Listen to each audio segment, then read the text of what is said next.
Welcome to episode 188 of the Noclip Crewcast. We've got a full squadron of video game nerds here to talk to you about video games that have come out, some of which are not out by the time we record this, some of which have been out for a hot minute, and also Stellar Blade. We're covering all the bases. We got the whole thing, all parts of the Venn diagram of video games.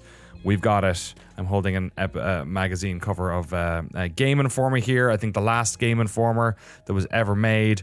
R.I.P. to the king. Jeremy Jane, did you buy Game Informers when you were growing up? Yeah, I used to go to, there was a soda shop. Back in the 1950s. A soda shop? There was a soda shop in New England where I grew up, and there was I would say it was half like magazine and cigar store and half diner. Okay. And I would go there and I would just get like a pastry for like $1.50, and then I would hang out and read Game Informer because video game magazines were expensive when I was a kid and I couldn't afford to buy them. That's true. So I would just be like, I'm just getting a pastry, and then I would read $100 of magazines. I always remember Game Informer being one of the cheaper ones because it didn't have cover discs. Back in the cover disc days, I feel like your CD ones or your official PlayStation magazine was a pretty hefty one. Frank, were you much of an informed gamer? It was always bundled in with the GameStop like power up rewards thing where you pay, you I don't know, like $10 a year and you get free magazines. So it'd get for like a year or two they would come in. But I subscribed to so many different magazines, but it was still nice that this was one of the last few ones still ongoing. You were always a Game Pass guy, huh? Just subscribe to magazines. I love saying it. it was free when you got it. Am I the only one here that worked at GameStop? Think so. Think so. All I right. applied to GameStop when I was like, I don't know how I didn't get that job. I must have fucked up something on the application. Jesse, did they have Game Informer in Canada? I don't think so, or at least I never got it when I was a kid, and I never bought it after the fact. I wanted to get that and Edge years ago, and the only way to get it was through GameStop, and we only just recently got GameStop. We had EB Games until I think 2 or 3 years ago. Electronics. So I never I was not informed. I didn't know what was going on with the games.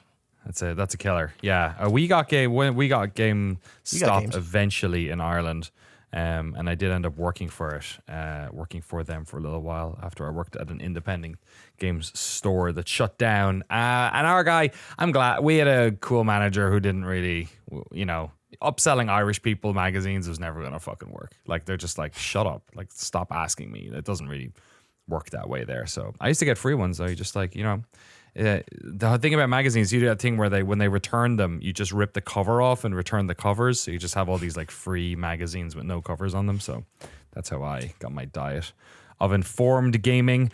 RIP to Game Informer. I think for a while there it was the longest magazine in circulation in the US. I think it was 33 years. Which is pretty incredible.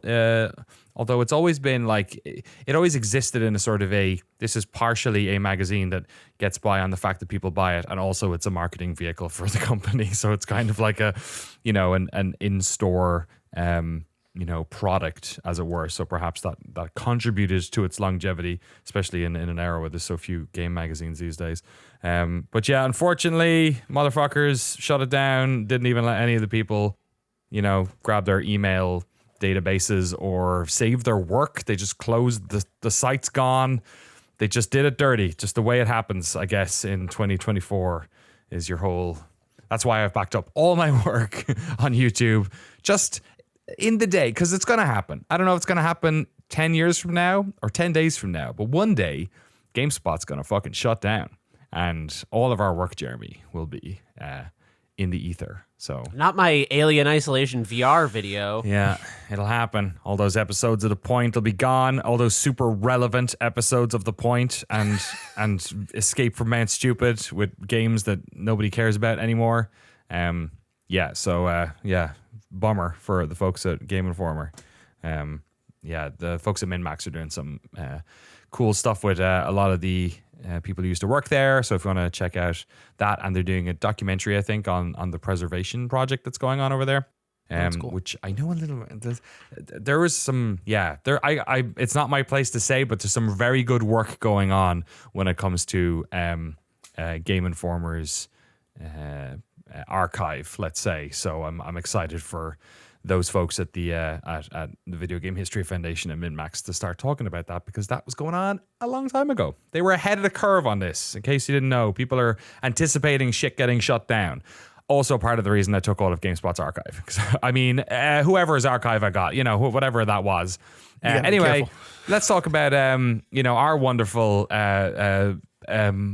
archivists: Eamon Slattery, Harry Flanagan, Battle Royale Games, Arno, Richard Matherson, James Brown, Mark Rojas, Ryan Cobb, Tucker Morgan, David McGarry, Sven Huster, Brian Marsh, Uint Nate, Tim Robinson, Forrest Pruitt, Jonathan Kremen, Eric Hamilton Schneider,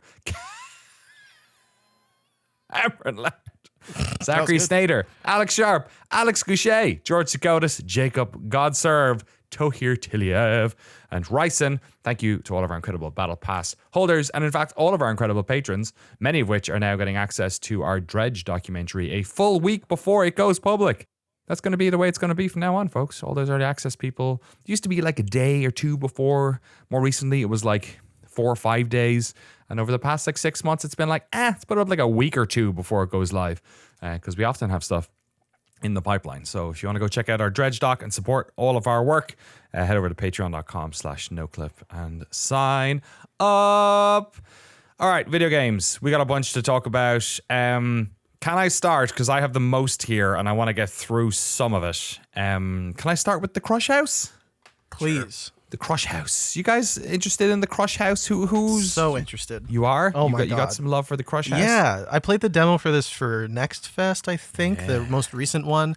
I had heard about it before then, and I don't really watch a lot of reality TV, but my wife, I love saying it, my wife watches tons of reality TV. Nice. What's her flavor? Stuff. It's 90 Day Fiance. She got... I guess that's not reality TV. That's more. It's close enough. It's reality on television. Yeah, that's true. She watches like Survivor and Big Brother. Those are kind of her big ones. But she has been watching a lot of like Love Island and Too Hot to Handle and all of the terrible Netflix ones. So when I went to play this for the demo, I was like, oh, this is funny because it's like a parody of it, but also you can kind of see the ways in which it is sort of realistic to the experience. So I'm excited to hear more about what the game does, Danny. Let's hear it. Let's so we're going to have an episode of Dear Dwyery after this podcast with Nicole He, who is the creative director on this project. The developer is Nerial, who made, if any of you guys, Card Shark, first of all, which I know, Jesse, you were a big fan of a couple of years back. And then Reigns, which was that mostly iPhone popular game. It was kind of like swipe left, swipe right. Almost like Crusader. Game. Yeah, almost like a Crusader Kings, but sort of done like a dating app. So the Crush House is a 3D game. It's a first-person game where you are basically a producer of a reality TV show. It's coming out the day of this podcast, so I'm assuming that the embargo is up. I got access to it because of the interview I was doing with Nicole. And in this game, you're producing the show, but essentially most of the job that you do is being a camera op. So you are walking around in like the day starts, you pick a bunch of contestants to come on this show, the Crush House, which is just this fancy sort of, almost 80s looking house, lots of glass, lots of hot pink and smart colors. You pick a group of folks to come on this show. They all arrive, and then each day there's like 5 days that it runs through, and you basically are running around with a camera while they're just like talking to each other.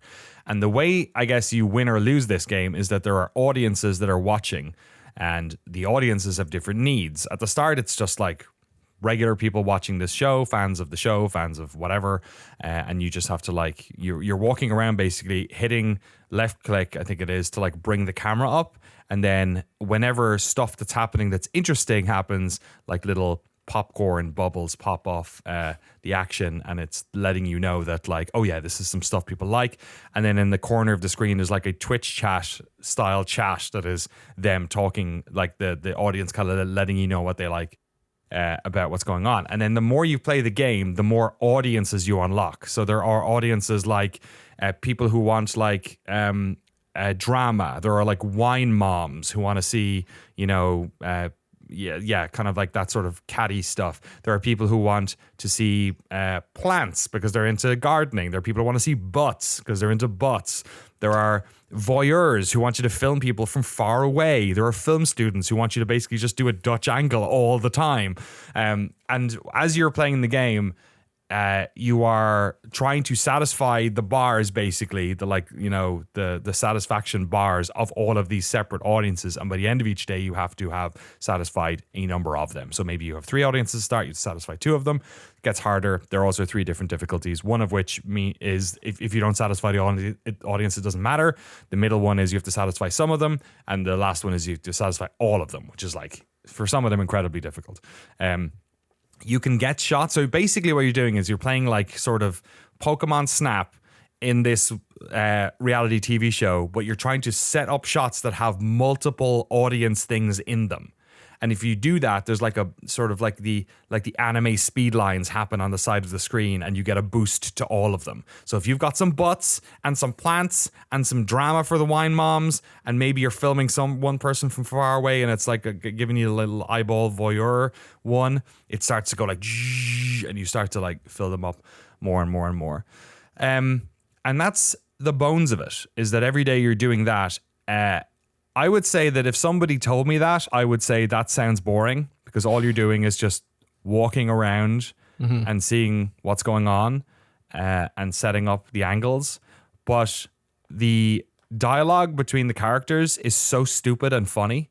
Like they are either immediately in love, immediately catty with each other, or like or just like being mean to each other, or like sussing each other out. And then by the next day, they might be the opposite. It's like, and the conversations are really stupid and funny. And you're basically like trying to keep an eye on what their relationships are like so that you can fill up the meter. Like, so if you know that 2 of them are kind of not getting on with each other, you know that a fight might happen, and then that might satisfy one of the audiences. And the same with like the romantic one and such and such. And then, like, this is one of these games it's one of those games where people are going to say, just play the game, because there's some stuff going on here that is like under the surface that maybe you don't, the game is marketing and the trailers won't show. And there is, and it's very funny. and it's a big part of the reason why I kept playing it was to just uncover the layers of weirdness that are happening around this show. And to say anything else would sort of spoil the way in which it rolls out. But each time you do a season of this show, you pick new people. Basically, at the end of the week, somebody wins and loses. There's like a ceremony, and then you sort of like arrive back the next season, and then you're doing it again. You get to pick people again, and then go, start all over again. But yeah, there's some very interesting stuff going on under the surface as well, which people should poke around and enjoy themselves. Is there, so the social interactions that you're filming, is it kind of like are these like emergent interactions where there's kind of like semi-randomized things going on? Like, I imagine that the characters have sort of like, they roll under the hood personalities or traits or like trajectories for each season or whatever. Does it feel kind of like unpredictable what's happening, but logically consistent? Yeah. So when you're picking the characters, they give you sort of a heads up on like what they like and what they don't like, I guess. And the characters are very like they're fun to pick, because some of them are just like complete lunatics or weird. Like there's one guy who's just like a total contrarian and just like will basically disagree and always try and be smarter than someone. There's one person who is she's constantly being sarcastic, like just in a really like in a way that's like fun for them at the start, but when she keeps doing it, it really starts to annoy people. Like she seems cool at the start, but then you're just like, oh Jesus, you've only got one gear. So they give you these people so that you can try and like almost pair them up, I guess. there are 12 in total, and I think we asked Nicole this exact question, so it comes up in next week's episode of Dear Dwyery, and she told Jesse, do you remember, was it 400 and something? It's 12 by 12 by 12, right? So it's some crazy number. It's in the 400s. 12 by 11. I forget how math works. But yeah, it's like, I don't know, 486 or something different combinations you could have of all of the people there.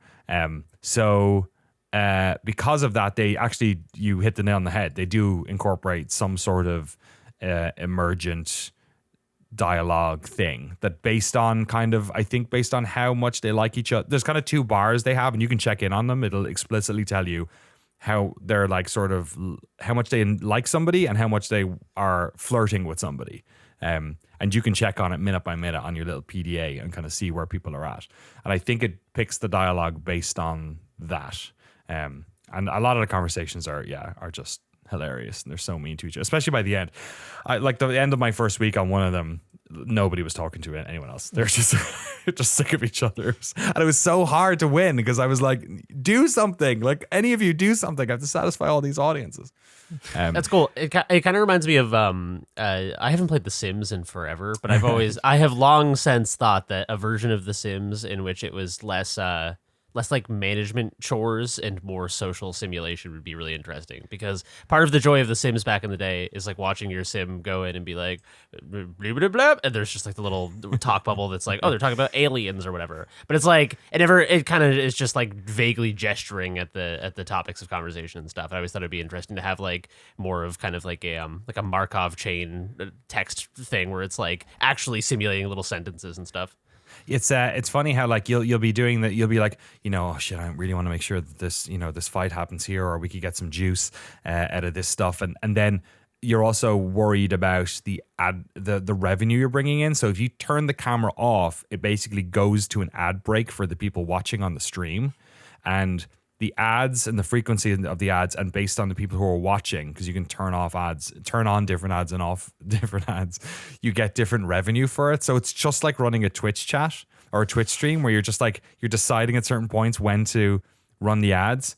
And then what's funny is, they'll be having one of those like dynamic conversations, and like they're like, oh, I like, one of the audience is really into what they're talking about, and then you'll like turn the camera, you're like doing like sort of trying to get some more stuff in, and then you get like the aquarium in, and then suddenly all the people who are into plumbing are like, yeah, keep it there. It's like, it's just so silly. Like it's very fun and silly and nonsensical, I think, I don't know, I'd never really played anything like it, which is fun. And especially for like, somebody who films people kind of for a day job, it was interesting to, like, in a way, like, it's funny how this came out and you guys were playing when I was away. Warning. Content warning, yeah, another one of these. Like, yeah. I was thinking about that too. Like, there's a contingency of people who play video games who, for this format of game where you're operating a camera and thinking about the edits of what you're doing in the moment and thinking about what to film and in what ways to show that, isn't a skill people had like 10, 15 years ago on a wider basis. But now, because there's so many content creators, you can make a game that's about filming something with a camera, or thinking about the edits, or thinking about placing ads like it's a Twitch stream. It's interesting in the way that, like, that's technology and the pervasiveness of the content creation mindset has allowed for this to be a gameplay thing that you can do and not have to heavily tutorialize. And phones, for sure. Yeah, absolutely. Like how easy it is to film things. Yeah, that's where most people learn now to take photographs and run video. And yeah, from a production side, people sort of understand what audience retention is, and how ad it's kind of gross. Works. I feel like people shouldn't know or care about that. No, I don't know. I think it's good that people understand the systems that they are. I guess they're interacting with. Kind of across the board, we've all just gotten used to it a lot more, which is I think pretty good. But yeah, it's I don't know how much it's being sold for. I was trying to Google it earlier. I should have hit them up beforehand.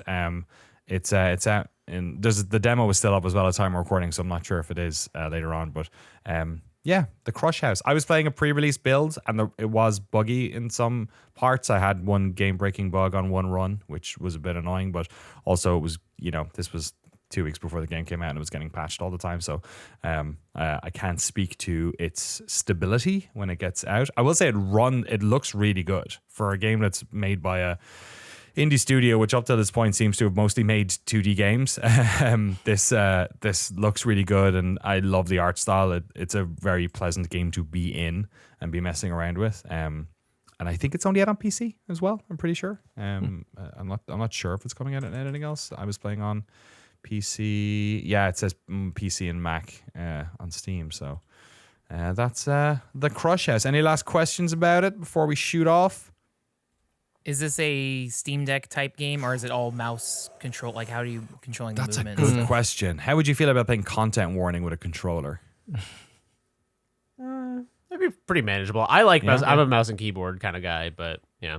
Yeah, I'm not. I didn't try it on Steam. I wonder if you use the gyroscope to like in the Steam Deck to sort of like control the camera and operate it. I wonder what that would feel like. I guess that's the problem, is that you're doing a lot of like panning and keeping stuff just barely in frame sometimes. So I can see how maybe on a stick. I haven't done it, I can't say, but I was happy to play it on a mouse and keyboard. Just, I don't know, just because it feels like a game where you were like strafing and moving, you know, doing a scan kind of that way. So yeah, I'm not so sure. That's the Crush House, available now on Steam. Go check it out from the folks at Nereal. And next episode of Dear Dwyer, we will have Nicole Hionnet talking all about its design. Jeremy, I also played some of this game. It is the weirdest thing ever. I don't know how to explain this thing, so I'm glad you're here. From the folks at Cole Supper, this is Thank Goodness You're Here. I don't know. You explain what the hell this thing is. Okay, so this is like a cartoonish. It's kind of like, it feels like you're playing like an Adult Swim cartoon that is like the most Northern English cartoon in the history of the earth. It's like a comedy. I think they call it a slapformer. Is that they call it? Yeah, a slapformer. It's What's like the slap? So the one interaction you have as you walk around this world is, so you play this little tiny dude who walks around this Northern English town called Barnsworth, and the only interaction you have basically is walking around and the slap button. So you just go like and just kind of like smack shit. Sorry, Frank, are you looking at it for the first time? Like, are you watching a trailer right now? Just your genuine reaction of joy, I think, is going to come through and what Jeremy's going to talk about with it, too. It's a very joy-inducing game. In fact, it's funny because when I started this game, it starts with, so you're like a traveling salesman who goes to this small town of Barnsworth. It's not like a small city of Barnsworth, I guess. And it starts with kind of like your boss is showing you a little kind of like tourism sample reel of, this is what Barnsworth is about. It's like a bunch of local commercials, and it has a very like Justin Roiland interdimensional cable thing to it. And I was like, oh, is this going to be like is this like going to be like a off-brand Justin Roiland thing? I was worried about that because of specifically the like quick cutting and the improvisational nature. And if people start this game and they feel that way, I would say it kind of does its own thing from there on out. That is kind of the only time I got that vibe. It becomes just this weird exploration of like small town life. You're going around, you're going to the meat shop and like slapping shit until something happens. Then you like fall in the meat grinder. Is this what it's like in the UK? Is it every city's like this? There's a little yellow guy walking around slapping stuff? Anyone who has any experience with the UK. Yeah, is this what Ireland's like, Danny? Is it just? I think I'm the only person here who spent any time living there. I think Jeremy filmed some stuff there. It's to give a sort of a visual, I guess. It's kind of has the perspective of something like Untitled Goose Game, where you've got this pre-rendered, I guess pre-rendered is not right, but like a fixed camera perspective cartoon world. You're sort of looking sideways down on. It's not a platformer in that there are platforms to go on. It's just a game you're sort of walking around as a 2D character. I'm trying to think of a proxy for this thing that like it's almost adventure game like, I guess, but like the slapping is not just like the slap is just an interaction button. Like people do not react as if you slapped them half the time. Right, because you're just a little tiny guy. Like you barely feel it. Yeah. Yeah, so it does have some very light platforming, but that is sort of the one caveat I have with this game is that there's something wrong with my brain, and when I play a video game and it's not actively challenging me aggressively, that I'm like something is wrong. I'm just like having a leisurely stroll through a town, like something is wrong, and so I was kind of wondering, like, when do the puzzles show up? When does this get hard? But it kind of doesn't. It's like it is very much just a kind of like leisurely interactive stroll through this world. You think so? Because like in the opening of the game, there's like you're basically trying to. The world is sort of you're doing things to progress stuff that's going on in the world. So you have to be the inciting person that does these things. So like when they're there's a guy. The first puzzle in the game is there's a guy who's stuck in a ditch and he's trying to get out of it. Yeah. And the thing that's great about this game is not just that the art style is really interesting looking, but the dialogue and the voice acting is hilariously ridiculous. I think Matt Berry's in it. I think I saw him do the trailer at least. Yeah. Oh my god. So it's just like, oh my, I'm stuck in this. If only I could get some lubricant, like just to get the stupid stuff like that. And in the commercials you saw at the start, one of them was for a butter that they sell there. Yeah. And there's a shop that's trying to open, but it's not open because they can't get the keys. The guy, and there's all these conversations happening as you're walking around. The guy who's the cobbler and locksmith, which is like a very British town thing to have the cobbler and locksmith be the same person. He's trying to go into the pub for a piss up, but it hasn't opened up in the morning. So a lot of the stuff is like very UK. So you have to get them to open the pub so that you can go in the pub. So you can get this guy to have a pint and go and open the thing. So you're basically just like, it's very, very light interactions and light puzzles, but like you have to go in there and then jump into the room with the kegs and turn on all the kegs. And then there's a weird little mini game where you're inside the beer and they're all talking to each other. They're talking about their morning pint and stuff and their drinking routine. Yeah, I guess what I mean is that like there are lock and key puzzles, like there are sort of like gates to unlock to progress, but it was never like the series of logic that you're explaining that unlocks these gates is something that I realized in retrospect, but the way that I actually solved them was just going around and like exploring kind of leisurely and slapping just stuff. Kind of hitting, like like I was never like, oh, I have to open the pub to do that. It kind of just happened because I was just going around exhausting possibilities. So I guess what I mean is that it's like it is a very leisurely kind of explore 'em up game. It's not like there's no Resident Evil puzzles in it. But I mean I think that's fine. It's like I've been playing this game in very small chunks just because it feels very episodic in nature, and there's 5 to 10 minutes where you go into the, like you said, the tavern or whatever, you have to fix the tap lines and stuff. And it's just like it's just kind of a surreal little comedy exploration of small town life. And kind of the only cultural touchstone I have for this actually is some of Mike Leigh's movies take place in like Thatcher, England. What's the fucking? It's in your. Have you seen any of Mike Leigh's movies? We talked about them before on here, I think. But yeah, this is like very Yorkshire. Like I think the studio is from Yorkshire as well. It's a very like North England.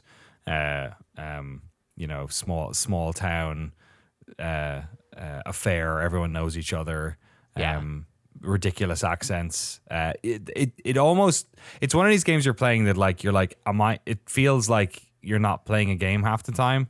I actually thought when I first started playing, I was like, it's almost a shame that they don't have the characters move at like whatever animation speed is. Is it? I don't think it's 24. Is it 29 like or something? 12? Yeah, they animate on 2s. 24 FPS is the regular film rate, and then every other frame they animate. Okay, so yeah, it's a like because it almost feels like you're interacting with a TV show, because even the interludes, like even the stuff that happens, a lot of the time the camera will just like cut to a cut scene, but it looks the exact same as the game, but like the angles are different and it's not like the interactable part of the game, or sometimes it is like when you're in the beer line or whatever. And those parts just look like really well produced cartoons like you'd watch on television. And the game does too, I guess, to that way as well. Yeah. That is the best way you could pitch this game. Basically, is like it's like being inside of a very surreal comedy cartoon, like adult animation Cartoon Network type show about the north of England. And the movie I should remember is High Hopes by Mike Leigh. That takes place in Thatcher, England. It kind of reminds me of that. Oh yeah, the last thing I want to say is the game opens before any of the like Royland thing I was mentioning with like a like a live action film sequence of a bunch of footage of the north of England and like just music, like folk music, English folk music playing. And I thought it was I don't know, I thought it was like a really charming kind of like mixed medium way to start the game. It's just like it sets the tone in a way where it's grounding this. It's saying to people who didn't, don't have this real life experience of the north of England, like this is a real place. This is reflecting, like, this is an absurd game, but it is reflecting like a real way of life and a real culture and a real kind of subsect of humanity. Yeah, I would say there are some cultural signifiers here that if you didn't grow up in the British Isles, you mightn't pick up on as well. Like the intro to this was like the intro to almost every like BBC ITV TV show from like the 70s and before, like a very like like fucking people in the town, and it's like the Darling Buds of May or something. What was I going to say? I forget that whole intro stuff. It's a bit like Hot Fuzz as well. It's like that type of town, it's like just a small sort of English hamlet somewhere in the north. It's getting really good reviews is one thing. So I want to keep playing it. I find it hilarious. The stuff that goes on. Like there's one part. It's so smart. There's one part where, did you do the lawnmower bit? Yeah. Yeah, where the guy's just like, oh, yep, ducky or whatever, go, fucking cut that lawn over there. And you go to cut this lawn, and all it is a shot of like these two flowers in the foreground, right by the camera, going, I love you. And the other one goes, I love you. And they're just doing it over. And then in the background, in the distance, you're having to hold on the controller left or right to make your guy cut the grass in the distance from the left side of the screen to the right, and he exits. And then you press right to come back in the screen, and he's closer. Right? Oh, that's funny. Yeah. And they're still going, I love, and you know where it's going, but it's so funny. Like, the best part about that bit is how long it takes, because at first you're like, oh no, I'm gonna have to kill these flowers. They're just saying I love you. This is so sad, but it's so fucking annoying listening to them for the full 2 minutes it takes that by the time you get to them, you're like, all right, I'm ready to mow these fuckers. It's done. And then even when they do it, the way they do it, the punchline's actually different and funnier than you would have expected. Like it's just very well written and funny and stupid, and like your man when you pull him out of the drain with the butter, the way that all works is so ridiculous. Yeah. And everyone in the town just like, oh, for God's sake. Yeah. Do you want to? You're gonna keep playing it, or? Yeah, I think it's only like 2 to 3 hours long. Oh, cool. Which we mention it all the time, but it's nice just to have a full experience and just like check it off the list and be done with it. So yeah, I'll totally finish it. It's very fun and charming and weird and surreal, and I guess that's the other thing that we're kind of not alluding to is because we don't want to spoil it. Like the Beer in the Tap Line's maybe the only example of this we talked about. It does like a lot of weird stuff that's like. It's not like it's very surreal. Like your dude's the size of your character will kind of like wax and wane as it needs to, and sometimes you're just like a little tiny like molecule of a man who's like in the beer lines, and it's just like he looks very weird. And he's a weird little like lemon man. Yeah. He's like, so weirdly enough, I didn't know this and it's also very weird that I mentioned Untitled Goose Game, because this is actually published by Panic, who did publish that game as well, which I think is, I don't know if there's any connection there at all. But the other game that Cole Supper made is a game called The Good Time Garden. Yeah. And it almost looks like it has the exact same character, like just a weird little homunculi dude. Yeah, it's like a very similar dude, except he has like a little penis too, because he's not wearing his businessman suit. And this might be him before or after the events of it's him pre-job. Had you guys ever played this? I've heard of it, but I've never played it. No.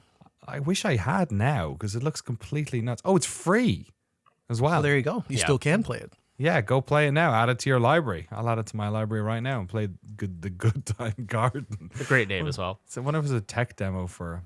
Yeah, so you keep saying surreal, and that is literally just the most important word, I think, here. It's just very fucking weird, and I find it hilarious and bizarre and kind of upsetting sometimes and uncomfortable. And I think if you enjoy weird folksy English stuff, you'll get into it too. But yeah, it's got overwhelmingly positive reviews on Steam, and I saw like a bunch of other people like Greg and Lucy at Kind of Funny were shouting its praises as well, and other folks have given it great reviews. Yeah, what do you guys make of it? Looking at somebody should just look at the trailer for this game, I think, and that kind of you'll either be on board or not. Yeah. Frank, you were looking at the trailer. What do you think of it, visually at least? Yeah, I mean, I love games like this. Like, yeah, Untitled Goose Game. The other one was like Big Kitty Little City, which just came out like a few months ago. But yeah, and again, like this is the perfect Steam Deck game. I'm very much like we're doing a bunch of traveling soon, so I'm like, please give me small games to kill plane rides. This is not on Xbox, but it is on PlayStation 5. But cool! This It would is. But this would be the perfect Steam game. Yeah, it looks great. It's very funny. Matt Berry putting his name on it has already sold me. It's like great. Yeah. It reminds me also of just like the humor of Peter Serafinowicz is the same kind of thing. Like someone who grew up on just early British TV and just completely, being a buffoon of it. I hope Brian Buffoon with Butterfield it, is in this. that's what every character looks like. So You're I'm right. like, yeah. So I gotta check it out. But yeah, this looks awesome. So I'm very down with it. Oh man, now that you say it's on PlayStation 5, I want to like get the PS5 version so I can like subject my family to this, because I think like if I walked in the room and this was on, I would be like, what the fuck? What in the heavenly God's name is this? Yeah, I would watch someone play this game. Yes. I feel like this is a game that you could play with like a house full of people just hanging out. Like I mean, it's like a TV show. It's just like interactive. Mm-hmm. Yeah, it's like a little weird TV show that you should feel slightly uncomfortable playing. Yeah. Thank goodness you're here. Also, a terrifically weird name. Available on PlayStation 5 and PC. And who knows, maybe coming somewhere else later. And also available on Twitch, I imagine, if you want to watch somebody play it and see how crazy it is. Jesse, God, these games keep coming out of nowhere, man. So this one, Closer the Distance, only came out, was it last week? What is this game? Is it like I don't even want to say. You give me an idea, because even from watching the trailers, I'm not quite sure what I'm looking at here. It sounded like you were going to say, is it like The Sims? I was, which but isn't an unfair comparison, actually. Okay. So Jeremy was saying there earlier about Crush House that you're like, oh man, I wish there was a game that was like The Sims, but was doing more stuff narratively, was like telling stories. This is in that direction. I think the game that Jake Solomon was talking about recently with his new studio, they were saying they were trying to do Life by You. No, that's a different game. That's something else, right? Or is that it? That might be it? Canceled? I don't think it is. Yeah, I don't think it is either. I think that's the Paradox one, right? Yes. Is that? Yeah. Did that get canceled though? I think recently? So. Yeah, like just straight up canceled. Anyway, so there is a bunch of these. Yeah. Yes. There's like a renaissance of Sims style games that are trying to be either literally The Sims or The Sims, but what if we did something different with it? This is more in that narrative direction, and I played the beginning of this during Next Fest. And I was like, I feel like a broken record saying I played this during Next Fest, but I played so many of them that I'm bound to play something every week. But when I played the demo, I was like, oh, okay, it's a narrative thing. I don't really get down with that on Next Fest. I'd rather just see the story from beginning to end. So I came back to this when it came out because I thought it was an interesting idea. So basically, Closer the Distance is like The Sims if it was trying to be a visual novel, or like a CRPG with more simulation to it. You're playing in this small town of, I think it's called Yesterby is the name of the city. And it's like maybe 10 houses, 10 buildings, and about 14, 13 characters. And all of them are autonomous. So everybody's doing their own thing. They have like needs and wants and tasks that they want to perform. But basically the narrative surrounding it, and the reason that everything's happening in this town is the story starts off with this girl, Connie. Her sister, Angie, dies, or there's a tragic accident. And the story centers around her, and she wants to go around helping people. And it's like presented from the perspective of The Sims. So it's got that bird's eye view of the city, and you can zoom in and see all these individual characters and hop between them. It almost kind of feels like you're playing someone else's The Sims save. Like they've made all the houses, all the characters are already made, and you're just checking it out. There's like a simulation that's kind of playing during the day, or? Yeah, all the characters are autonomous. They have their own schedules and things that they want to do. Everybody has needs and wishes. So like there's some characters who want to be more athletic, so they'll be running around the town more and they'll do that on their own. Or there are some that there's an old lady who like sleeps a bunch. So she's the one thing you'll see on the screen. There's a UI that has all the characters listed, and like sometimes you can see what they're doing just at a quick glance. And the old lady always has the little sleeping icon above her head, so she's just napping. It's great though, so you can like hop between all these individual characters and learn about like what's going on with them. You can see their interests, and because the narrative is based around this idea of grief, of this girl trying to like figure out what happened with the death of her sister, it's also like everyone else in town in this tight-knit community. You can see the way that her life has impacted everyone else, and the way that the family's impacting other people, even people who don't care or aren't necessarily impacted by it, are impacted by the people who are impacted by it, their lives changing. So you get to sort of see the threads that connect people's lives in this weird way play out narratively and also play out mechanically, which is really interesting. So what are you doing what are you doing? Yeah.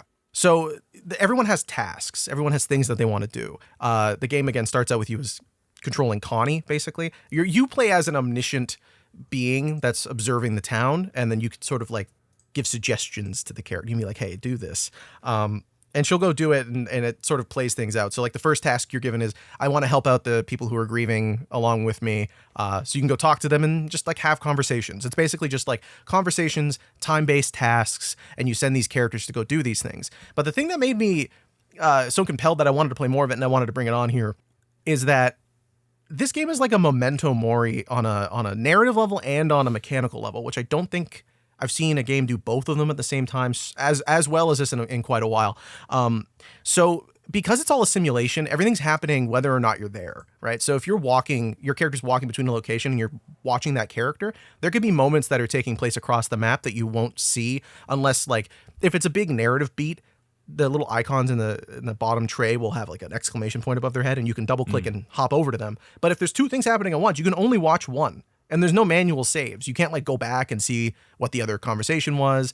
And it's, it's going to come down to whether or not you give a shit about the characters and like what they're going through. Right. If you could connect with the themes, if you're going to feel the attachment, at least that I feel while I'm playing this. But I think what it's doing is just so interesting because it's not just characters go to work and then characters go to eat dinner and like go to the bathroom. It's not like that level of Sims. It's a lot more quieter moments. I found myself gasping a lot while playing this game and going, oh my God, I can't believe that just happened. The one that sticks out to me the most, I don't want to give too many of them away because if you play this and you see it, it's a cool, and they're not like big, like monumental narrative moments, but they're just like small beats that made me go, oh, okay, like this is very nice. The one that I'll mention, the first night that you're controlling Connie and you go to bed, because you can like pick when to go to bed, but everyone sort of autonomously does it. Her mom came to bed after, and she's in the next room over.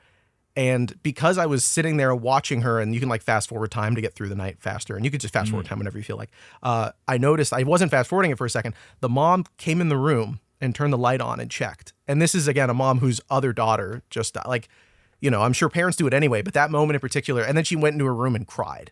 And like, there's something really affecting about that because it didn't only happen because I was looking at it, but because I was paying attention to that, because I was invested in these smaller moments, invested in these characters, I noticed these smaller things happening. I took a pause. I was like, oh my God, like I don't think games don't take the time to do that kind of thing too often, or at least I don't experience it. So the simulation attack, like how much autonomy, what are you doing in terms of like, because you mentioned there that like, okay, is it a simulation in that you push at it and it changes, or is it just playing the day? You know what I mean? Like, do you have much agency over what's going on in the world? And if you tap at it, does it change much in later days? And I guess my other question would be, like you said that the game gave you an objective to do. Is the game always giving you those objectives, or are you free to just do your own thing? Like, what level of interaction are we talking about here? And are you multiple characters sometimes, or? Eventually, you do unlock other characters to control. Not directly. The main way you do things is you kind of like whisper in the character's ears. You're like, go try that. You're like inceptioning them. Like, go try this out. So it's not like the day kind of just plays out. It's a 24-hour thing, and you just let it happen. And there are different moments that will either happen because of something that you did, like you said. So like if there's a task that's given to you to go do something and you do it, that can impact what happens later. And impact the amount of things that will happen randomly. It's a specific thing that you did that has a specific outcome. It's not like... it's not... I don't know. Well, I don't really know. I can't tell if it's emergent or not. There are moments and aspects to it where it's like, I don't know if this is a branching narrative thing, like if this is a David Cage game or if this is happening randomly, because there's another moment, again, I won't say what it is, but there's just another moment that happens where you get to choose who you want to go help another character perform a task, which, again... heartbreaking when you see it.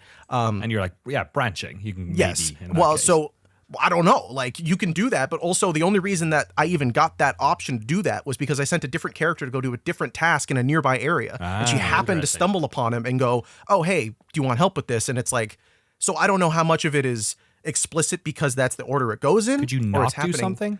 Yes, you can also not do something, and explicitly tells you what I think the first time that you have an option to not do something. But I've had a couple other moments where I've gone, okay, I'm not going to do anything here, and it still plays out. And the not doing something is just, I mean, I don't know, I haven't played it multiple times, but it feels as interesting as I assume what would happen if you approached them directly, because the character kind of comments like, oh man, if I had done this might have happened. I think that was like an explicit tutorial one, but there's a lot to this. I'm not joking when I say like 3 times I've been like, oh my God, this is so cool. Like I couldn't believe that this was doing things that it's doing. Maybe I'm just like not used to playing the sim style games, things that feel more simulation focused and are happening to me instead of because of what I'm doing. But like I'm saying with the Memento Mori thing of this game, it's like, because things are happening and because things are just, you can't see everything, you're going to miss stuff. It makes the things that you see matter more. Like at least for me, like I gave more of a shit about them.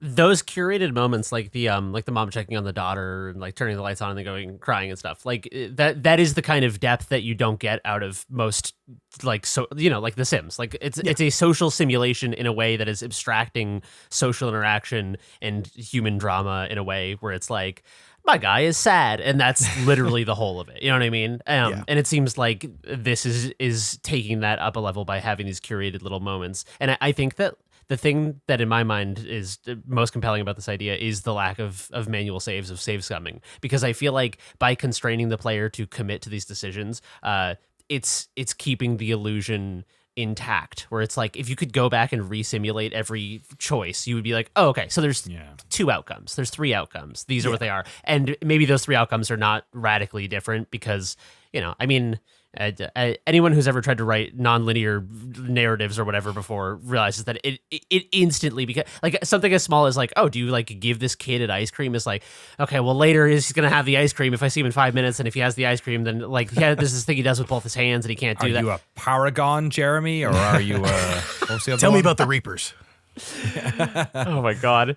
But yeah, it's just like, I think the lack of save scumming is genius, because it constrains the player enough to keep the illusion intact, to keep the, like, you know, the player's mind will always contain more possibilities than any game can ever possibly contain. So as much as you can do to like be like, oh, I wonder how far this goes in any direction, and not let them fully exhaust those possibilities, I think that is the extent to which games like this can create the illusion of like anything can happen.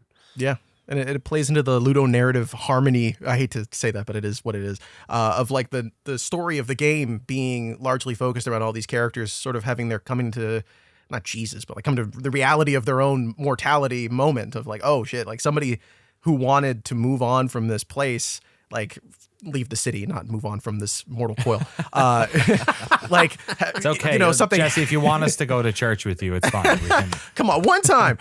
No, it's a lot of like experiencing grief, and these people come into their own realization, like, oh shit, I have to make choices that matter to me and feel important, and like the choices I make are the choices I have to live with, and that's what these characters are sort of experiencing and coming to reality too. It's very beautiful. I'm going to ask what might be an unfair question, considering what they are trying to do at this game. Is this game a bummer? You know what? Which I feel know bad exactly what you're it's saying. like games are meant to be fun. They're not, right? Games can be but like I'm watching the trailer and hearing you talking about it, and I'm like, man, this seems like this game might be tough. It can be, depending on the choices you make. I think if you can like realize who to send to do things, what choices to make for what characters, I think you can come out of this in a really happy spot, or you can come out in a really sad spot. There are choices for characters where it's like, oh, do you want to do this, or do you want to do this other thing that you know will make someone else happy because they said they want this, but that's not what you want. So it's like you can do, you know, what for you as a person brings you joy. Is it other people feeling joy? Is it you fulfilling your own desires? Is it sometimes both of those, and you play around with that? The game gives you a lot of opportunities to see that through. And if you play around the way that character is characterized, because they're all like preset characters, they have like emotional desires and things that they like to do, and characterizations, they're all voiced as well, which is really cool. All the dialogue's voiced. If you play into that, you get a lot out of it. If you play against it, it's probably way more of a bummer. But like I've had a lot of moments where I've been like, that's beautiful. Like I can't believe that that happened because of this and this and this, and because I went over here and this guy was talking to this person before this task completed. And yeah, it's also, speaking of all the characters being voiced, most of them I don't know who they are. I can't clock it. They might just be like new hires or random voice actors that I'm just not aware of. But the one voice that stands out to me is this guy named Melville, who's like the dad of the girl who died's boyfriend or like friend who she wants to date. He's voiced by Doug Cockle. He's voiced by fucking Geralt of Rivia. Oh, God. Really? Yeah. That's so funny. He's like, it stands out like a sore thumb every time he talks. I'm Does like, he sound man. like Geralt? Yeah, like exactly like Geralt. It's so funny. It's like Geralt's just in this small town. Like, Roach, do you need any help with that? It's very good. I'm loving this game. Closer the Distance. Solid art style as well. It looks it really looks. It's really nice. Yeah. Quite beautiful looking. It's just like, I don't know how games like this get made. It's just every week, like between this, Crush House, and Thank Goodness You're Here, they're all just fucking weird. Like, I don't have a genre to put any of these games into. Like, it's great. You know, I love genre games. Yeah. I hope they all do well, because it's just like, we're in such a weird, you know, whenever you drift outside of a genre, it's a risk, right? Because you're not giving somebody what they already know they want. You're trying to convince them into something that, you know, they should. And that's kind of, in a way, what we end up doing here is some of that work to try and get people exposed to some of these games. Does this feel like a game you'd play a second time, or would that actually maybe be contrary to the sort of spirit of it, maybe? Exactly. Literally and figuratively, that would be contrary to the spirit of the game. I think it's one of those things where when you finish it, it's, you know, when the first Walking Dead season came out, and everyone I think who played it blind or played it semi-blind was like, wow, this is crazy. There's all these choices, so many branching. You guys made the point of this too. So many branching options. And then people started making flow charts of all the things that can happen, and it was like all the magic went away. So this is one of those games where I think if you know what the matrix looks like behind it, it's probably not going to be as affecting. But if you can go in, see the moments, let them sort of wash over you, and take the story in as it comes, I think you're going to come out of this feeling pretty good. I'm feeling great about it so far.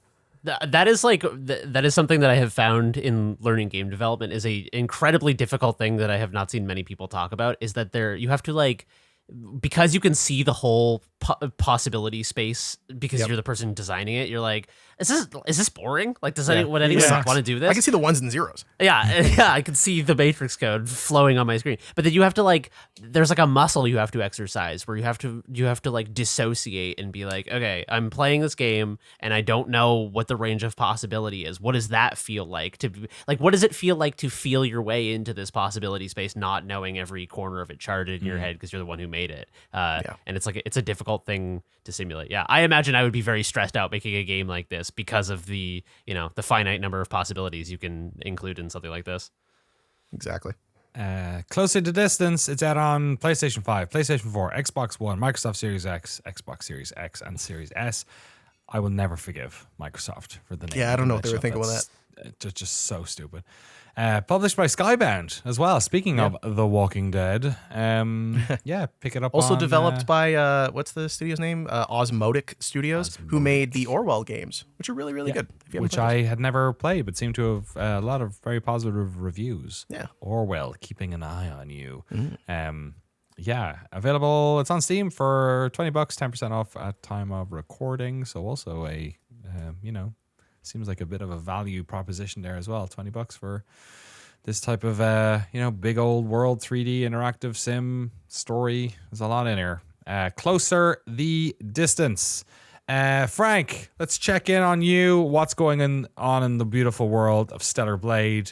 How many outfits have you unlocked? Have you freed it yet? Is it free yet? Are we free as a nation yet? I got the game. I won't say how or whatever. Thank you to the universe. I did get the game. Wow. Stellar Blade. Oh my God. It's amazing to finally play this game, because this is a game that for like a month there were so many people online. It was part of the culture war. Not really, but like I just want to play the game. I don't care. And oh my God, it's amazing. It's like it's like the next coming of Nier Automata. It's basically that. You're playing as a very beautiful video game character in a post-apocalyptic world, fighting robots, whatever. The cutscenes, the characters, everyone is so cute and beautiful in this game, and the combat, it's like hack and slash, Souls-like, parries, dodges, stuff like that. Doesn't matter. Every time you kill a boss, you get a new outfit. You rush back to the base. You craft the new item. You see the new outfit, and then you go collect more outfits. For me, it's a great game. I really like it. It's Korean developed. You can't change the voice language to Japanese. I tried. Wait. What?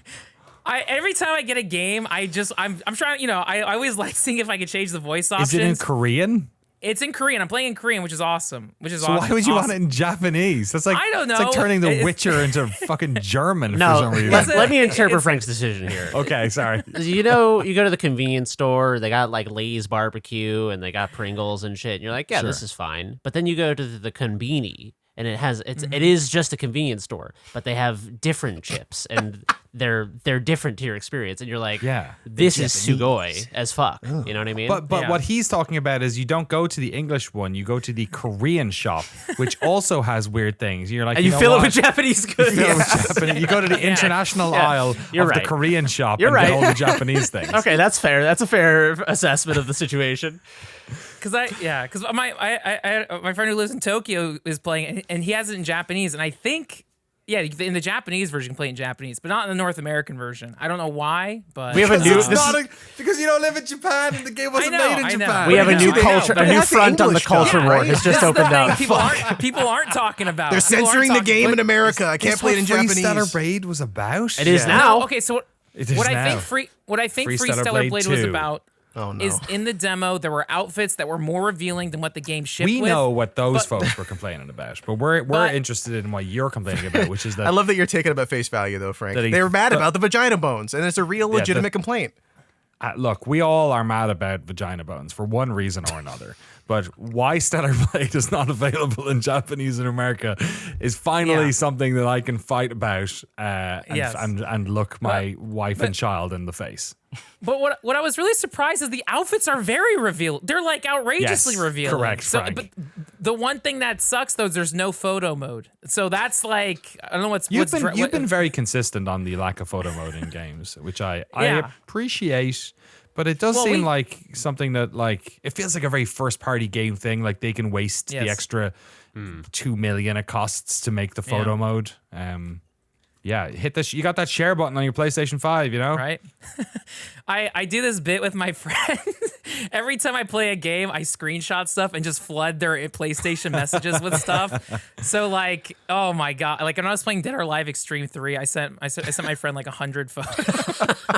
And so now that I'm playing Stellar Blade, it's like screenshot. I will say though, the game itself, better than I expected because I didn't know what to expect. This was by a Korean studio who I think only made mobile games before. Shift Up, is that what they're called? Yeah, Shift Up. It's really good. Like it really is on the level of Nier Automata. The story isn't as subversive in right. Nier Automata is so every element's amazing. But actually, I would say I feel like the combat in this is better than Nier Automata. Nier Automata is kind of button mashy and floaty, whatever. But the element, the world is crazy. The enemy design and the world design in this game seem very cool. Like it does seem like I know a lot is being made about the main character and stuff, but it does seem like a game that sort of front to back would screenshot really well. Like it's just like the trailers are crazy. You're just like, what is going on in this game? It's very like Ghost in the Shell, even like Wachowski Matrix. Like every enemy, it's just this weird. It's really cool, and it's also still funny. The juxtaposition is you're this robot lady, and then you're fighting things that look so hideous and disgusting. But it's really cool, and the first biome is ruined city. Second biome, I'm in a desert. I have to keep seeing what else is out there, but ruined desert. Yeah, it's probably more desert. They did update it with a summer oasis DLC, but you have to get to a different desert to access all the summer content, which I think is a swimming pool. A swimming. It's going to turn into DOA Extreme Volleyball. 100%. You're going to burst into a room, and they're going to be like, "Hey, just take a load off." There's going to be what's the guy's name? Zach from the island. Yeah, Zach. It's going to be an Zach owner is going mode to be in Stellar there, Blade. and he's going to be like, "You've been working very hard. Would you like a new bathing suit and perhaps to play some volleyball?"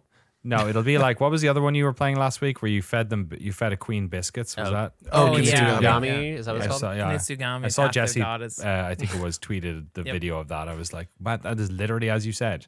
You just sit there and watch her eat biscuits. Like, cool. All right. Guess that's what people did when there was royalty before. You just sat down and watched them eat biscuits. Oh, she ate my cake. Oh. Let them eat cake. Let me eat cake. The famous line. Let me eat cake. Let me watch you eat watch cake. Me eat watch cake. me eat cake. Yeah. Let them watch me eat cake. That is the 2024 in a world of Twitch streaming and influencer royalty. That is the update. Exactly. She wouldn't have had her head chopped off in the Olympics intro if she had actually just said, "Let them watch me eat cake." No, she would have had like 1,000 subs. Exactly. Yeah. The legend. Anything else to say about Stellar Blade except for is there any other languages that you wish were in it, like Arabic or Farsi? I honestly, Bulgarian? I like when games have made up languages. So if they just spoke in like a robot language, I think that would be tight. I don't know. Well, okay. Right? What would a robot language sound like? Like the dial-up connection sound. I don't know, like weird. That is the best possible answer. That was the best Weird answer. glitch sound effects, like I don't know, like computers crashing, bleeps and I don't know. I think that'd be tight. Dum. The windows. Dum. If you shocked a robot, they go dum. Yeah, I mean, really like even in Star Wars, has R2D2 going. That's Whatever. true. Oh, time to go to bed. Do do do do do do. One thing that's cool with Stellar Blade 2 is like it's not punishing in terms like if you die, you don't lose XP, you don't lose any resources. If you die near a boss, you can respawn and try the boss again. The actual gameplay flow of it also kind of feels like God of War. Like even like the more recent ones, like hack and slash, kill stuff, loot, look for chests, do little puzzles, fight a boss, move on. It's like I don't know, but it's pretty linear, which is great. So it's like it's not overwhelming. Like Final Fantasy VII Rebirth, I put it down because it's too big. There's too much crap, too many mini games. Right. I want to get back into it. Stellar Blade is like, oh, I can do this. This is great. It's like side linear quests and enough. stuff like that. It's not so expansive that you're sort of drowning in it. Yeah, it's like more like Final Fantasy the first 7 remake, which was like pretty linear, little open world space, back to linear open, and it's like, oh, this is a good flow of it. So better than my expectations. Again, action RPG, very much like Nier Automata. Even aesthetically, reminds me a lot of like the Final Fantasy 13 series, which was the same thing. The main character was lightning. All the story was such ridiculous crap, but the aesthetics was cool. This game also has a really good soundtrack. It's like, it's really great. I might add it to my Apple Music, but like, even just when you're in the cities, like you're resting, it sometimes plays like. Not like city pop, but almost like that, almost like Gran Turismo, like that jazz fusion. Oh. It's great. So yeah, Stellar Blade, better than I thought. It's nice to play it months removed from all the noise of just people. I don't get people. I don't know. I don't get it. It's good. It passes. It's good. It's good. They're angry, Frank, that the game's not available in Japanese and America. I thought you'd be on board with this. Obviously. I'm making new controversy. Put in photo mode, add Japanese voice languages, regardless of territory. Exactly. And get Geralt's voice in there. He's clearly doing the work. So, let's make it happen. Stellar Blade, available now on, what are you playing it on? It's exclusively on PS5. I'm sure eventually it'll be on PC. And if it comes out on PC, then oh my god, all the gates mods. of hell. They can add the bones back. They can add they can add Japanese to it, finally. Oh, right. Finally. Yeah, sorry. The more I'm so happy with Long it. overdue. Exactly. Nihongo Jozu. Those fucking losers. I'll talk about a game real quick, just to get it out of the way, because we have a bunch of games in here, and this game did. Oh, I take it back. Did it literally just come out of early access? No, it came out last year. I knew it came out before. Thronefall. So they Steam had their.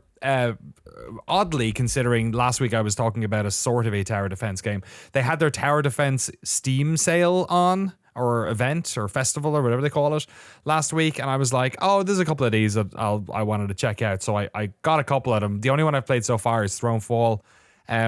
It's a how do you explain it? It's like a tower defense game mixed with like, it has the look of a Scandinavian Dorf Romantic kind of, if you remember that game, like a sort of an isometric cell shaded kind of look to it. But the you control one character, sort of like a Vampire Survivor situation or something. You're basically there are waves of baddies that come. You earn money every night that you survive. You add to your castle. You can add towers and turrets and then upgrade them, kind of in the way, like, what was the game I played last week that I was talking about? Cataclysmo. Kind of like that, but this is, instead of being a 3D game where you're building the specific walls and being one character. In this one, it's like, a cutesy looking isometric, you're looking down at the whole battlefield kind of thing. And you're not building the specific walls, you're just upgrading certain sections. It is very, very Moorish. It looks gorgeous. Go check out the Steam page. I think you'll either connect with it or not. I couldn't not play it once I'd seen it, and I've really enjoyed playing it. Play it on a controller. I'd say this would work really good on a Steam Deck. I've been playing it on a controller, and it's basically a one-button game, and you controlling your character, and you can also be in the battles and do stuff as well. Different types of baddies, really great mission structure. It is still in early access. Yes, it is. But it feels very, complete, and I've played multiple hours of it, and there's loads of missions in it.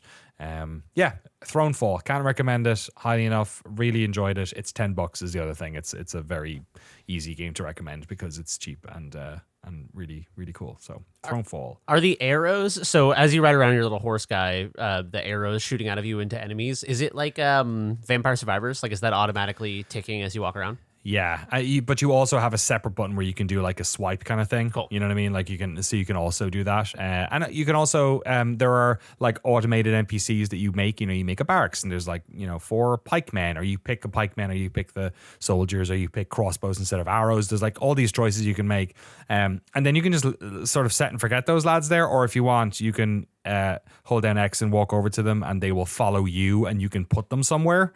But it's all super intuitive and simple and one buttony. Like it's like a master stroke in like UX design or something. It's cool. Or just in terms of everything sort of makes sense really quickly, but you're able to do quite a lot. But unlike a lot of strategy games where it feels like there's like too much to do or there's too much on the screen, this game is very simplistic, and the controls are too.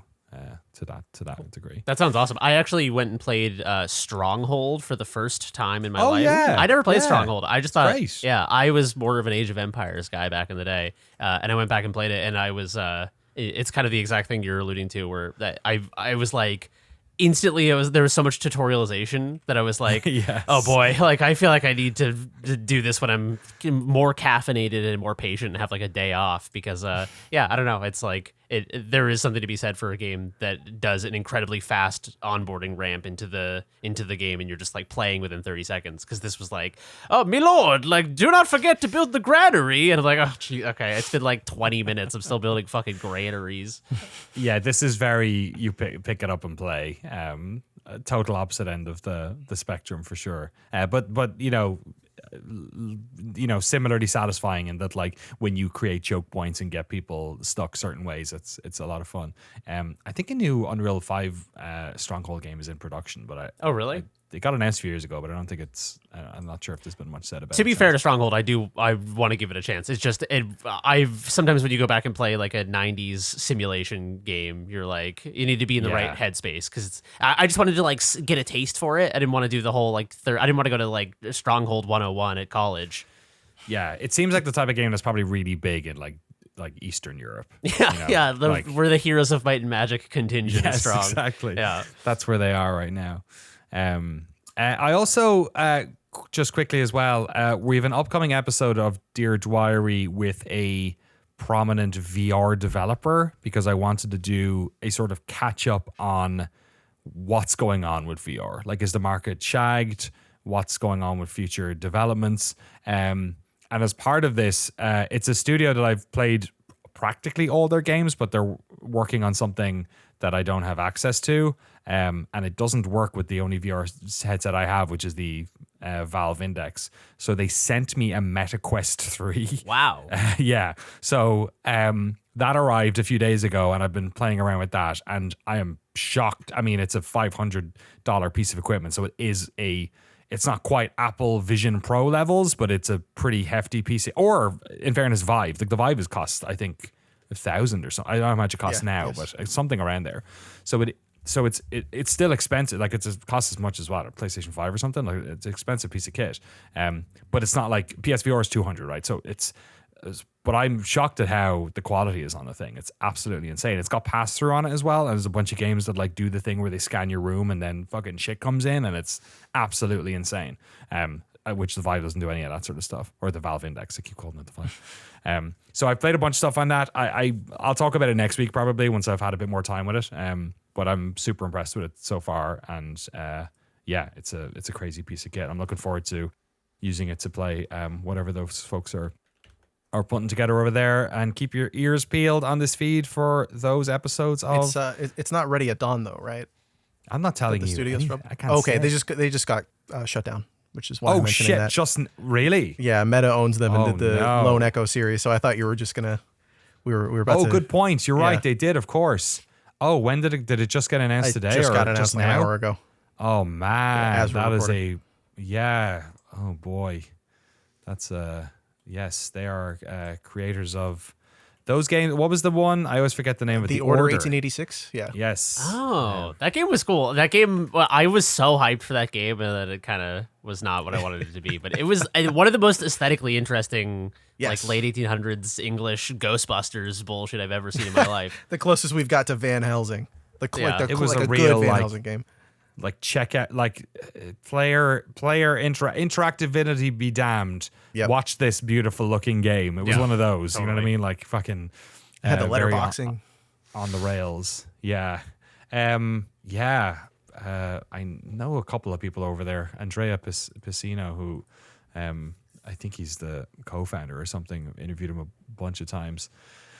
He also worked on the Journey soundtrack thing that happened. Remember that Journey vinyl they put out? Oh, right. He helped produce that, I remember. So a couple of years ago, I set them up with IGN, I think, to get that thing published, that documentary, because they originally came to us about actually publishing it on Noclip, and I was like, well, we don't do third-party videos, but, you know, I know some people.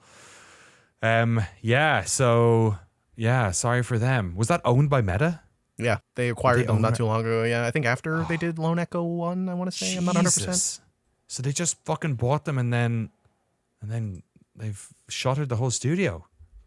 God, that's really terrible. Yeah, they closed it. Man. It's a recurring story. story. Back in the day, they did Chains of Olympus and Ghost of Sparta. Yeah, that's what I'm the most sad about. And the Wii port of Okami. The Wii port, there's a Wii version of Okami. Oh, yeah. Oh, sorry, Okami. Sorry. Yes. I was thinking of Oni for some reason. The Bungie anime game. Okay. Man. Oh, that sucks. Yeah, they're part of Oculus Studios. Jeez. All right. It's fucking brutal, man, every week. Yeah. We start the show and we end the show with something closing. Hey, shout out to our patrons, by the way, for keeping us. We're doing all right, folks. Don't worry. We're doing fine. We're doing really well. And as it turns out, also spinning up a commercial wing of the company last year might have been the fucking smartest decision I've ever made in my life, because we're totally fine over here. Although I'm now fearful that we're doing a gig in Korea in a few weeks' time, and I don't think they're going to let Frank into the country because of his Japanese comments. Because of his Japanese, his desire for Japanese. I'm kidding. Fuck. All right. Well, yeah. Our thoughts to everyone at Ready at Dawn, and hopefully there's nothing else that gets shut in the next 48 hours before this goes up. But God knows, the fucking news these days goes way too fast, and as often too depressing and sad these days, especially in the games industry. All right, on to those are the games we played pretty much. Let's jump onto the emails. What we got this week, Frank? Yeah, thank you everyone sending emails, and if you want to write to us, send us emails to podcast@noclip.video and or our Discord channel in the podcast chat. We had some questions. Our first comes from Reptilian. They ask, what's your most memorable aha moment when playing a puzzle or adventure game? I love exploring and discovering new things in games, and I vividly remember the first time I found out you could shield surf in Breath of the Wild. I think I spent the next 2 hours finding the best hills to slide. Anyone want to go? I've got one quick if you guys want a minute to think about it. Yeah. It's hard to do this without. I know. That's what I'm struggling with. Is I can think of a bunch. I have like 8, but I don't want to say exactly. it. Yeah. Let's just say The Witness. Okay. That's a good one. Yeah. I think that's really up there because and that game was almost. I mean, we covered it in our documentary on The Witness. We did 7 years ago at this stage. but that game was basically designed for that moment, and I think that it nails that moment. I found that super powerful, that reveal. I have a good one. I'm not going to say what game it's from, because I think that way I can talk about it in vague terms in a little bit more detail without spoiling. Stellar Blade. It's Stellar Blade. Okay. There's a part where the language switches to Japanese, and it blew my fucking get 20 mind. hours in. No, there is a game with a puzzle where it is a game where you have a device that makes noises that you can modulate in a certain way. And there is a room where you walk into where there's a puzzle and you have no idea how to interact with it and can't touch it, can't interface with it. And at some point, if you make noises around it, the thing reacts. And in the environment in that area, there are a bunch of like sequence doors that you can't get through that all have mysterious markings on them. And as you make the different noises to the machine shows you the images on the doors and gives you the way to get through them. And yeah, it's just like it's one of those moments where it so elegantly leads you into the solution, but there's no way to get to it without making the inference jump yourself. So right, yeah. you have to have the aha moment. There's no like, because sometimes a puzzle will be like, you're like, oh, this fucking sucks. And then you check the manual nearby and it's like, Professor Johnson said if I pour 6 liters, and then you're like, okay, that's the answer. Or like process of elimination in a lot of adventure games, you just use everything with everyone totally eventually. Yeah, I think I know what game we're talking about. I feel confident that you do. Yeah. Man. I want to know. I have no idea what it is now. I'll tell you after. Well, offline. We'll talk. Yeah. You can do it in text. Just give me hand signs. No, mine's Tunic. I feel like I've talked about that all the time whenever this comes up. My favorite kind of thing in games when you get the aha moment. Tunic for sure. There's a bunch in that game as well. Oh, yeah, multiple. But the big one that happens is like, it's really cool. And a more recent one, Lorelei and the Laser Eyes, has so many of those holy shit, like that's what the puzzle is moments in it, which is really cool. What about you, Frank? I had a recent one like 2 months ago. I was playing Yakuza 3, and I was on the final boss battle. It's not a puzzle game, but it's an adventure game. On the final boss battle of Yakuza 3, and I just couldn't beat it. And I realized you can lock on to enemies in that game. Oh my god! So after like 30 hours on the final boss, and that makes dodging so much easier. And it was like, oh my god! So it was very funny to go through that entire game and completely ignore the dodge mechanic, because the Yakuza 3, the fighting is very basic. Like the combat engine shifts a little bit, and you can lock on all of them. But I just wasn't using it, and it's like, why can't I beat this boss? And so I feel like that happens a lot of times in games where it's like you discover a mechanic way too late. You're right. I did the same thing in Kiwami 1. I think I played the entire game without locking on, and then I got to the final boss and was like, oh, this would have helped. This would have been useful.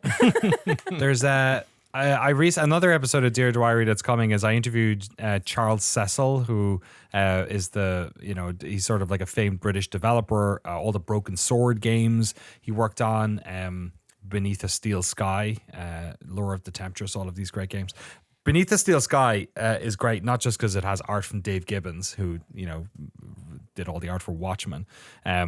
It's got this very interesting sort of layer to it that doesn't exist in a lot of other adventure games, where the sort of electronics and computer stuff and AI that controls a lot of these things in the game itself, you can do stuff to it. Like you can hack it to like open doors, or you can like outside. It's not just like the lock and key of an adventure game, right? Where you're just like going into a room trying to figure out what to say to somebody or give them a thing or take a thing from them. There's actually also this sort of, it's not quite a simulation sub-layer, but it's just like a non-static element to the world that also exists. And I remember the first time I played that game, which was only about 10 years ago when they did the iOS port, which is actually very, very good. I remember going, oh, why don't adventure games do this? Like it was a big reveal, and it forced me to like think about the game in a totally different way. And it also sort of, even the end of the game, it sort of is part of that whole thing. It's very, very cool, smart, innovative thing. And it just came up because I was talking to him pretty recently. That's really cool. Any other ones? Next question? Yeah, our next question comes from Adam. They asked, did you watch any discipline or sport during the Olympic Games? And is there any sport that you would recommend watching? Yeah, you guys been watching much? I've been watching a lot of Olympics. You guys been watching it? I put it on here and there. big basketball fan. Love watching me some b-ball. That's what all the cool kids call it. It's been fun to watch this year, especially Canada's actually been competitive, although we just lost to France, which is a bummer, but it's been fun to watch. I like watching Olympic basketball because you can't just be a foul jockey. You can't just run up and the guy got close to me for half a second. I want 2 points. They have Olympic rules, which are much better. I like their refs a lot more, so it's been fun. You watching the 3v3 at all? No, I haven't been. Just Do you care about that shit at all? No, I want to watch a full ass game of basketball. I want to see who's going to get silver because we all know America's getting gold, but it would be fun to see who gets silver. Bummer. Yeah. What about? Have you guys watched it all? Nah, I don't watch the Olympics. It's cool. I have respect for the people who do it. It's hard for me to get. I'm not really a sports guy, so I don't know if basketball, baseball sometimes, but it's hard for me to get into the more esoteric sports. I like the weird ones they add every year. Like this year, is it breakdancing is in, sport climbing is in as well. So it's just it's like speed climbing basically, just that's cool. Flying up. That's pretty crazy. Rugby sevens as well is in. I don't think they've done that stuff yet though. There's a girl from Petaluma who is, I say girl because I think she literally just turned 18. Who is in the skateboarding, which I think finished today. Oh, cool. So was checking in on her. A lot of the ones like the badminton is intense. Every sport's intense in the Olympics, but you're just like, that's not how I play badminton. What the fuck are you doing? This is like a whole.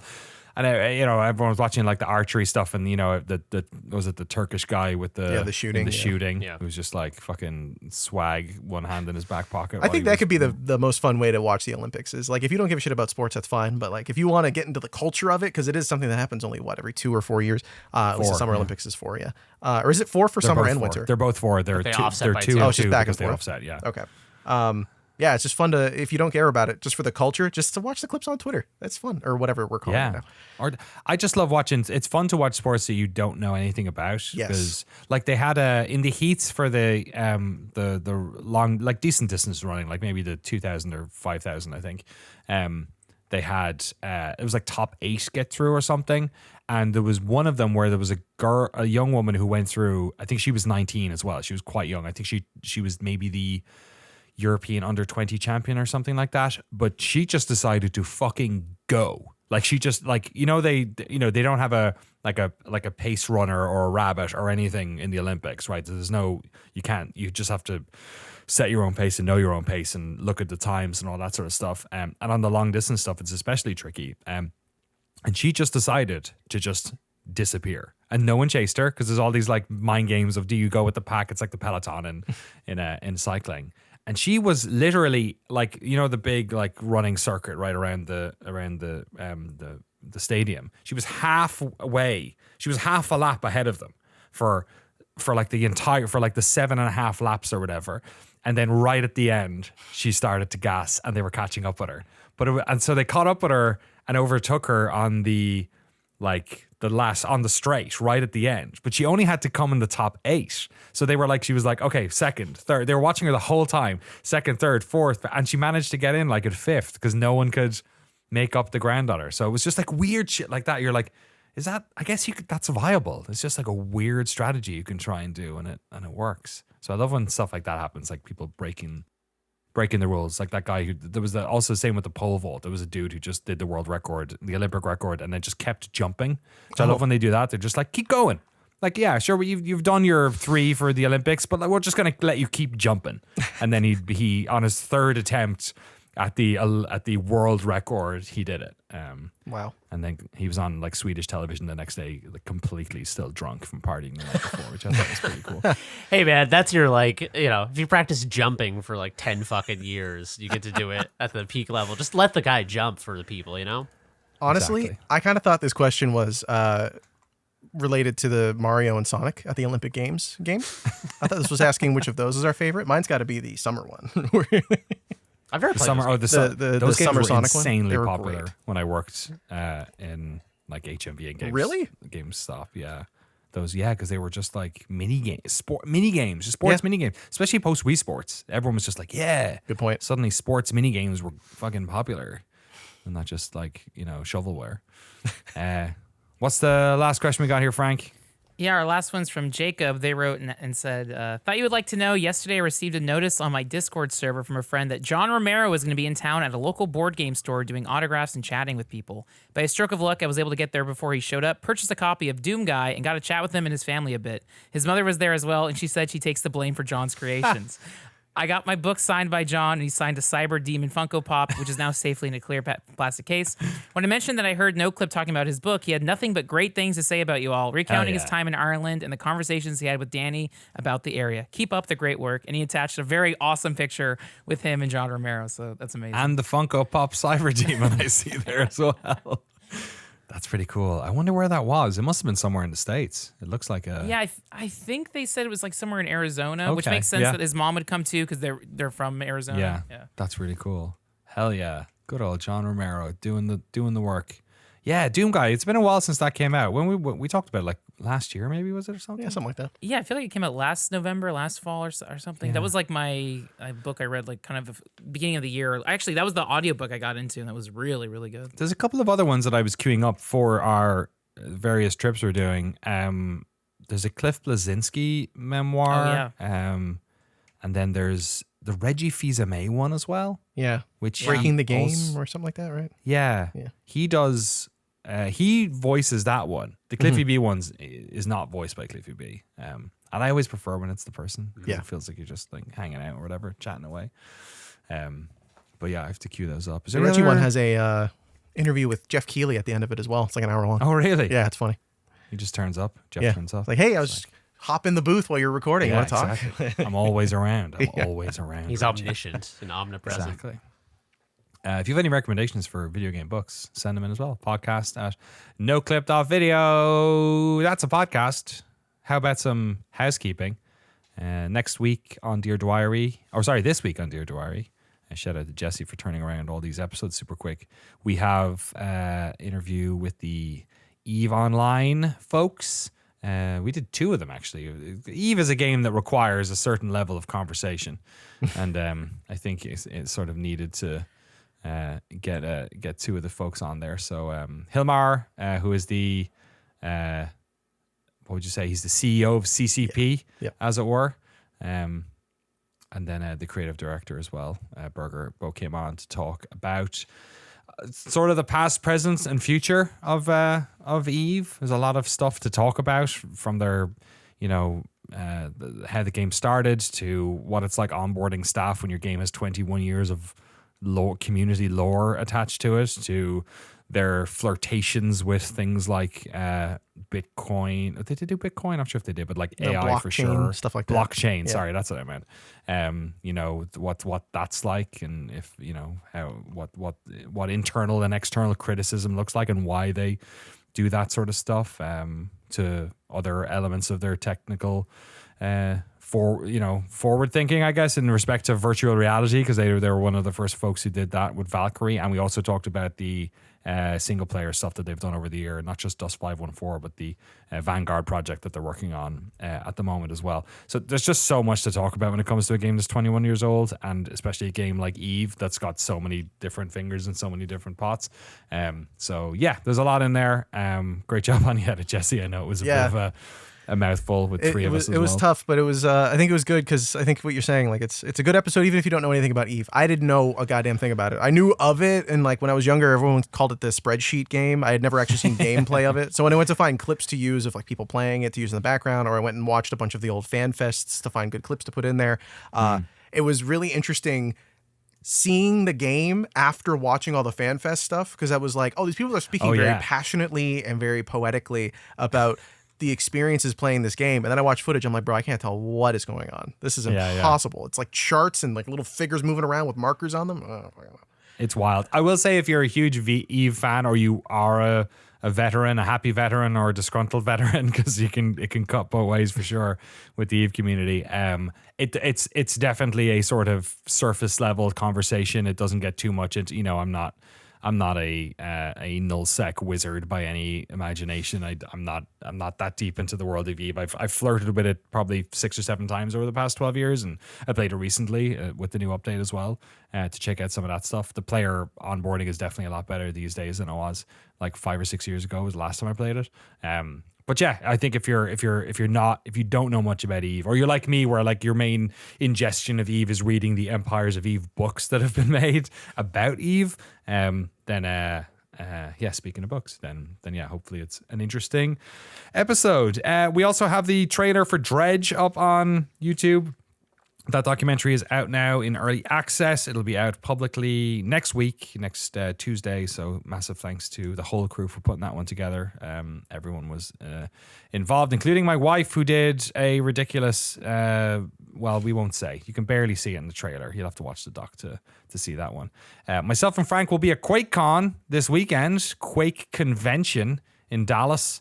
We will be doing, we'll be hanging out there filming a documentary on Quake 3 Arena.